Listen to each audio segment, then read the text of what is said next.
ନମସ୍କାର, ଜୟ Jagannath. Welcome to my mini blog. ଆସନ୍ତୁ ଦେଖିବା ଜେଜେ ସକାଳୁ ଉଠି କ'ଣ କରୁଛନ୍ତି।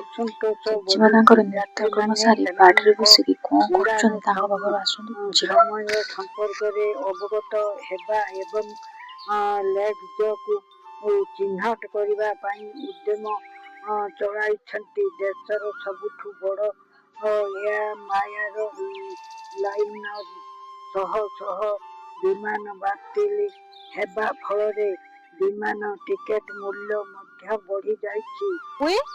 କ'ଣ କହୁଛୁ? କ'ଣ କରୁଛୁ? ପେପର ପଢୁଛି। ପେପର ପଢି ପାରୁଛୁ ନା? ହଁ, ଦେଖା ଯାଉଛି। ହଁ। ମାଙ୍କ ପାଇଁ 312 କୋଟିର ଯୋଜନା। ସକାଳୁ ଉଠି ଜେଜେ ଆଗେ ଖଳା ସଫା କରି ଦେଇଥିଲେ, କାହିଁକି ନା ଆଜି ଆମର ଧାନ ଆଡ଼େ ଆସିବାର ଥିଲା।